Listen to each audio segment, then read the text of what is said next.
आज फिर आरोपी आफताब का पॉलीग्राफी टेस्ट हो सकता है। कल उससे कई सवाल पूछे गए, लेकिन सवाल जवाब पूरे नहीं हो पाए। कई सवालों का जवाब उसने अंग्रेजी में दिया और कहीं पर मुस्कुराता रहा। कई सवालों पर आफताब ने कहा कि उसे कुछ याद नहीं। आफताब ने यह भी कहा अब तो दृश्यम 2 आ गई है। आरोपी आफताब को बुखार है, इस वजह से आज आफताब का पॉलीग्राफी टेस्ट उसकी सेहत पर निर्भर करेगा। कल करीब 6 से 7 घंटे आफताब का पॉलीग्राफ टेस्ट हुआ। सूत्रों का यह भी कहना है कि आफताब से करीब 50 सवाल पूछे गए। पॉलीग्राफी टेस्ट के दौरान आफताब से उसके बचपन के बारे में, उसके दोस्तों के बारे में, श्रद्धा से उसके रिश्तों के बारे में सवाल किए गए। उससे पूछा गया कि अगर उसने कत्ल किया है तो कब किया और कत्ल करने के बाद उसने सारे सबूतों को कहां पर छुपाया और श्रद्धा के शव के टुकड़े करने के बाद उन्हें किन किन इलाकों में ले जाकर फेंका।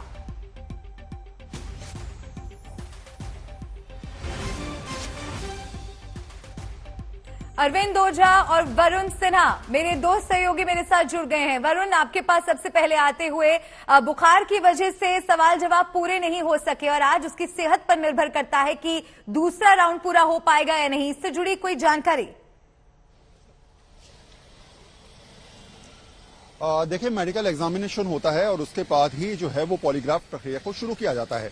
कल भी जब वो यहाँ पर आया था तो उसका ब्लड प्रेशर थोड़ा सा लो था और शाम को जाते जाते जो है वो फीवरिश था, वो महसूस कर रहा था। इसलिए आज अगर पॉलीग्राफ टेस्ट होता है तो पहले उसके प्री मेडिकल जो टेस्ट होते हैं फिर से किए जाएंगे, जिसमें ब्लड प्रेशर हो गया, हार्ट बीट हो गई, इसके अलावा फीवर है या फिर नहीं है, इस पर डिपेंड करेगा। कहीं ऐसा तो नहीं कि कहीं सर्दी खांसी जुकाम है। ये तमाम ऐसी चीजें हैं जो कहीं ना कहीं पॉलीग्राफ टेस्ट पर असर डाल सकते हैं और इसकी वजह से जब तक वो मेडिकली फिट नहीं होता तब तक उसका पॉलीग्राफ टेस्ट नहीं होगा। इससे सब कुछ डिपेंड करता है कि आज उसकी तबीयत कैसी है और तबीयत सही होने के बाद ही आज उसको यहाँ पर लाया जाएगा। जी अरविंद, आपका रुख मैं अब कर रही हूँ। सवालों का जवाब हिंदी में पूछा गया सवाल जवाब वो अंग्रेजी में दे रहा है और बताया जा रहा है कि कई सवालों पर मुस्कुराता रहा और दृश्यम 2 आ गई है, इस तरह की बात भी उसने कही है। क्या कनेक्शन दृश्यम से?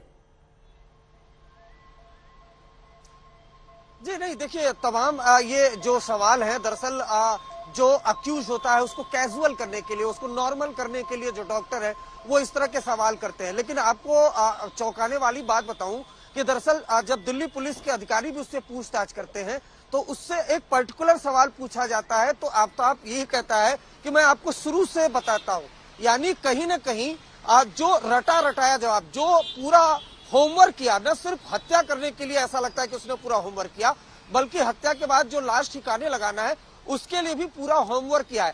काफी ज्यादा पूछताछ में नॉर्मल रहता है, शरीर पे उसके चेहरे पर कोई शिकन नहीं दिखाई देती है।